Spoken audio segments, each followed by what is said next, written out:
yeah, as Sebastian said, I work with a company called Socrata, and we work with local councils here in the UK, helping them share their data with residents and, importantly for this conference, businesses. And I essentially want to talk about a new utility. And it's common to think about water and electricity and gas as sort of utilities that must be provided to the public in a reliable, organized, and easily accessible manner. But there's also another utility here in the 21st century that we must add to that sort of resource list of water and gas, and that's data. And you may not necessarily think of data as utility. I mean, it's not easy to see, it's not streaming by in an aqueduct. You don't see it in a power line going through your neighborhood. But consider the similarities. Resources such as gas or water, it's delivered to an endpoint like a power switch or a faucet, and it's just there in an easily usable form. And whether you understand it or not, that's the same thing that's happening with data, in particular government or public data. Consumers essentially want to get this information on their mobile device in a form that's useful. They may not think about data in specifics, but they know what it is when it's deliverable in an accessible form, and they can do something useful with it. And there's a lot of examples, I'll get to that in a second.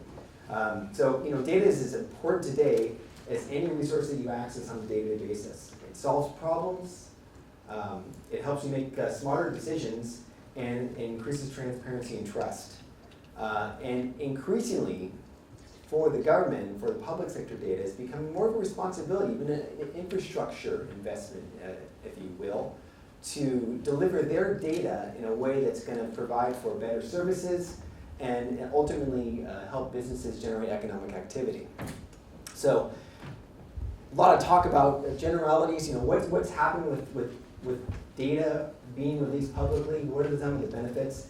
And there are various examples. In the U.S., federal data, they predict, is generating around $220 billion of revenue where people are using federal data. In the UK, for example, the Open Data Institute actually estimates that the companies that are producing, investing, working with open data have around a turnover of about 92 billion pounds a year, influencing around 500,000 jobs. So it's something it's really big and very important, but something that's still nebulous. So how do we bring this back down to where, okay, I understand the value, and that's what we're trying to do here a little bit.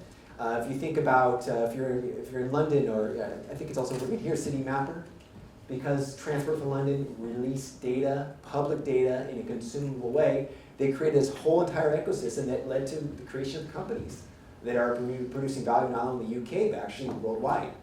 Barcelona, San Francisco, City Mappers, all over the place now. So, breaking it down to even that next level,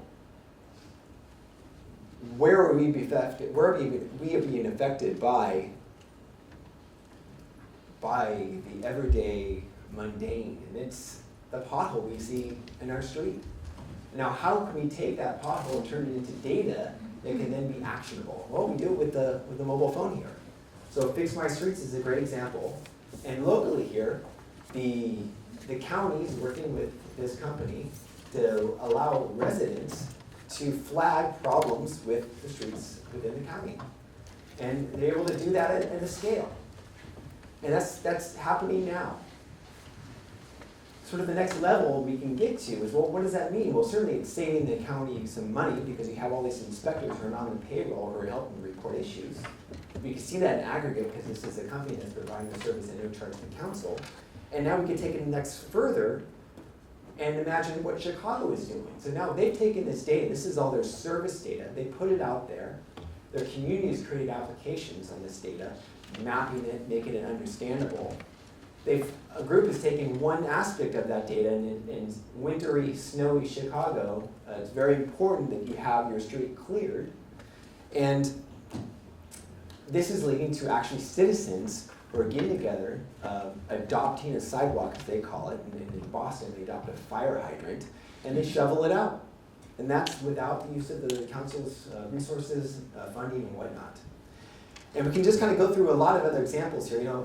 Locally, Bristol takes transport data, puts it out in a form that journalists can put it onto their website. So if we have a article about traffic, well, you get the actual live traffic data right next to it. So you can see specifically what's happening right now. And that's because data is in a portable, usable form. Bath Hacked is a great example. This is actually a community interest company that was formed in Bath to take council open data and make it useful. And what they've done is tremendous. They've created some apps. Here's a good one about helping parents navigate the admissions process. So again, no cost to the council. The council put that data out there. They provide the infrastructure. And then the community say, oh, hey, we have parents who can't decide where to put their kids to school. Let's create this application. It's much easier than the phone to council, much easier navigating through that website. Here it is. And so we can keep going down to how it affects our daily lives. Well, I got to take my kid to school. Well, in Camden, we got to worry about parking tickets. So this is penalty charge notifications. What are my chances of getting a ticket if I go to this place? Don't want to get a ticket, so let's talk about where's the best place to park. And this is council live updated parking data that application developers built to show, okay, well, this garage is open, this one's not. Should I really be driving? I don't know. There's air pollution data now through Bath that's being updated automatically. And so some application developers say, hey, you know what? Let's show them where the areas of Bath are, what the areas of pollution are in Bath. It's great, right? It just visualizes it there. I shouldn't go to the north of Bath. I shouldn't be driving today at all. And maybe like in Oxford, I should just ride my bike. And so we start talking about the problems here, and now we're in Oxford, I'm riding the bike, and everybody's riding their bike, and see this, like, where the heck do I park my bike? And so this is what you do with data, is also you build community. And here in Oxford, what's happening when they're just starting sort of an open data platform is one of the first issues that they wanted to address was cycling in the city. And the biggest thing that came from this cycling hackathon was the parking problem. And so as a result of putting that data out there in a usable form, coalescing the community around it, there's people, it's actually 4 different groups right now that are trying to form companies to address the parking issue in Oxford. This is one parking app, for example.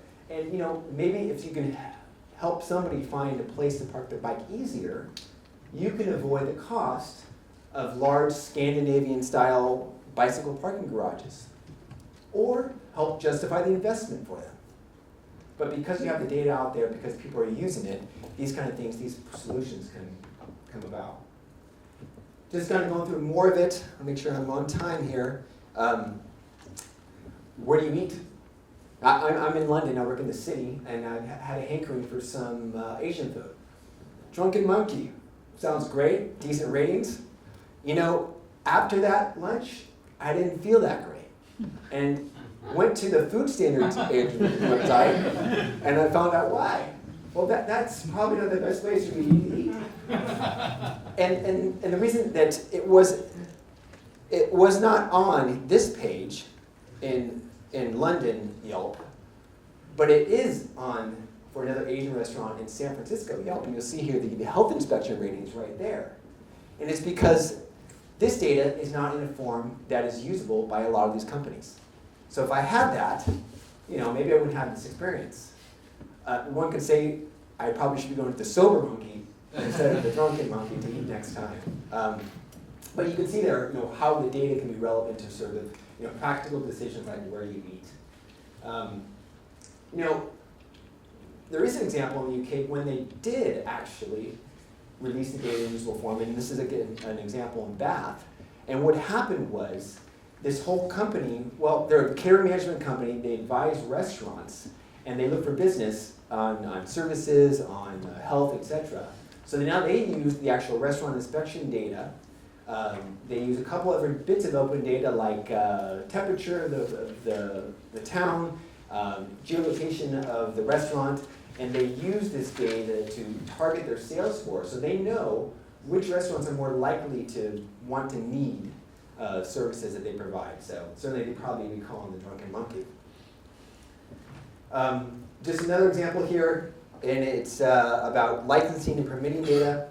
And I'm almost out of time, so I'm going to race through it here. But this is an example of a New York company that was formed based on the New York City releasing permitting and complaints data. And it's a service for landlords where they can essentially be updated on when they might have a potential violation, and which is saving them thousands and thousands of dollars a year. And because the service is so valuable, this company is a success story now in New York. They employ about 100 people. It's been rated as one of the top employers within the city.